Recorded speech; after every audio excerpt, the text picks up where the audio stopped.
Hi, I'm Dylan Good. And I'm Anthony Talfaro, and this is the first ever Tribecast Public Relations Debate. Our candidates for today's debate is Connor Spolyar and Jesiah Harris. The first question will go to Connor. Why are you running for public relations officer? So I say the first thing is experience, experience, experience. I have been in exec for now 2 years, and my entire time has been in the PR kind of group. So my first year, I was heavily used to promote other posters and make things that we see a lot. So then in my second year, they kind of nominated me to be second in charge, so right behind the officer, where I led meetings when our current officer wasn't able to be there. And again, I made posters that were put on for bigger events. If you remember the Pumpkin Smash, or what do we call it, the Pumpkin Jamboree before that, all those posters I had made, and if you go through Anderson High School's page, I can bet you that about a good majority of those I have had some influence on. All right, and Jesiah? I would say public relations for me is like a kind of an art form, especially when it comes to the posters and stuff. Posted on Tribecast, just expressing student diversity, as well as just capturing student life. I just love promoting people and just seeing how they live their life around school, no matter if it's sports, student events, or simply just being them. Thank you. Okay, Jesiah, should AHS focus more on announcements through the PA or through digital platforms? Well, since we're, the future is going, I think we should focus more on digital platforms because we get most of the engagement on there when it comes to the posters, Instagram, Snapchat, as well as Facebook, and YouTube.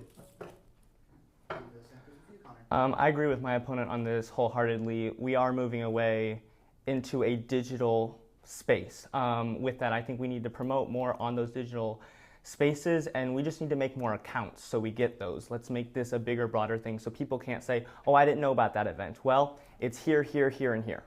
So definitely the digital platform. Alrighty. Connor, is the solution to bullying a zero tolerance policy or focusing more on teaching empathy?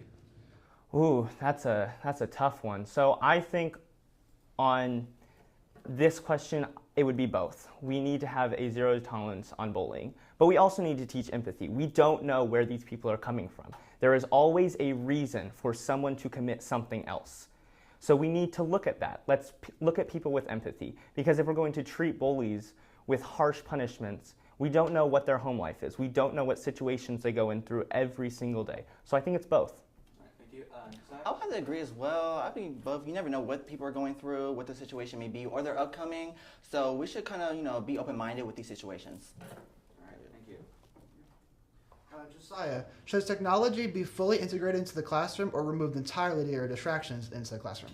I would say that's a tricky question because when it comes to students' focus, when it comes to cheating or just simply staying focused or just being distracted on Snapchat while the teacher's teaching because that's disrespectful. I feel like we should kind of think about this and get a survey on that. Because with that, you never know, maybe a shooting may happen or something that happens that affects a student's life. You never know, emergency. I feel like students should have the accessibility to have a phone in their classroom. I full-heartedly again believe that we need to integrate technology into our classrooms more. It's, yes, a distraction, but we're all teenagers here. When you tell us no, what are we going to do? We're probably going to do that thing. So let's not look at it as a negative. Let's look at it as a positive. Let's use it to boost people up. Like Jesiah said, it can be used for emergencies. If someone needs something, it's very quick to pull out your phone and say, hey, I need this. So let's stop looking at it as a negative and let's use it as a positive. Period. Okay. All right, thank you.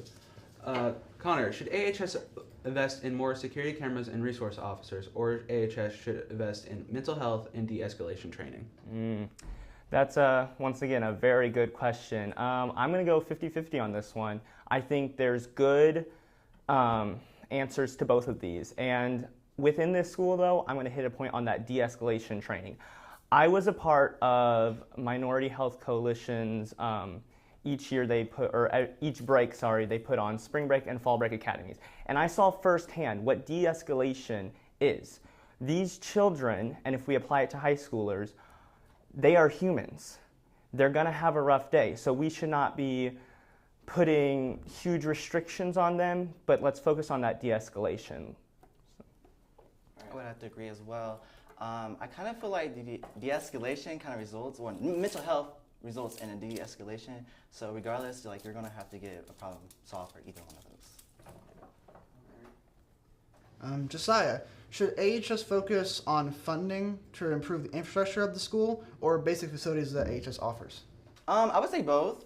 I feel like we also need to be smart with our money for sure, because we don't want to spend too much time paying for these events just to not get any type of funding or money from that at all. Period. But yeah, I would definitely say both. So, if many of you don't know, this would pretty much pertain to athletics as well as our fine arts. We did have a massive referendum bill a couple years ago, which is why you see those baseball fields, why you see those softball fields, the soccer fields, the big band room, the choir room. So I think we have improved our infrastructure, and now we do need to go back to those basics. What do our bathrooms look like? What do the locker rooms look like? Why is that bench now destroyed? So I definitely think we need to look at our basic facilities before we look on continuing to expand. All right, thank you. Thank you. Connor, how do you plan to work with staff and administration to make sure the student voice is heard? Very good question. So behind the scenes, there is already a lot of talk with administrations. And when you are an exec, you are representing each and every one of those students. So just talking to administrations like they're people, because that's what they are. Each and every one of us is just a person. They don't want to get yelled at. They are open to compromise, and they're open to listening. So if we can have a face-to-face conversation, you'd be surprised on how willing they are to listen. All right, and Jesiah? I would just say probably bringing the students' opinions to them, not just through via email, but also like in person, especially with the administration meetings that they have on a monthly basis. I feel like we could also, get students' voice heard, not just from one person, but from everybody as a student body. All right, thank you. Jesiah, should AHS start up new programs to help in the community, or should it focus on the classroom experience? I would say they should focus on new programs that could result in focusing in classroom experiences. I firmly believe that, can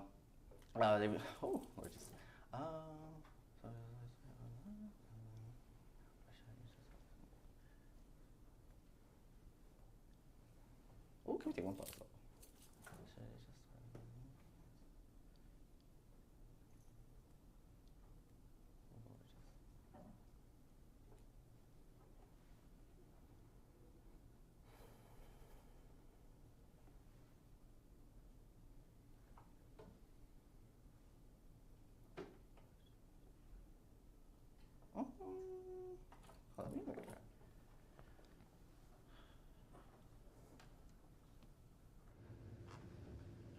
Do you need us to reword it? Yeah, please. Basically, should we focus on teaching people to get ready for the world, or should we just focus on basic academics? I would say basic academics, because that results in the future experiences that they have in the future. So I kind of view this question a little bit differently. So the way I see it, our classrooms are a representation of our community outside. So we definitely need to be focusing more on our classrooms, having empathy with the students, being face-to-face with them. Once we can lock things down in the classroom, it will expand to the community, because the people in your classroom are the future generation that you will see in the community and out in the world. All right, thank you. We'll now begin closing statements. Connor, why should juniors vote for you? So like I said, I have a ton of experience, and with this, I've seen what works and what doesn't work. Along with it, I have many ideas on how to improve things. One of the main things that I'm hitting for is to get reduced prices or a one-time pass to all events that the high school presents itself. So that could be sporting events, that can be fine arts events, but it is absolutely ridiculous to expect students to go to these events and pay high prices. So I would argue, vote for me so we can see some real change around here. And Jesiah. They should vote me because I already have experience when it comes to Tribecast and already handling social media, as well as getting some student voices heard, and also making sure that they're being shown. I feel like a lot of people now are like, oh wow, I'm not seeing my event promoted on the Anderson Indians account. Why is that happening? It's embarrassing that they oh my gosh, how they even have to make separate accounts just to promote themselves. I think that's ridiculous, and we should not have to do that. voting for me, I think that we would be able to showcase everybody's talents. Period. Thank you. All right, thank you both for your time. This has been the first Tribecast Public Relations Debate. I'm Dylan Good. And I'm Anthony Talaferro. And always remember, forever proud, Forever strong. forever Indians.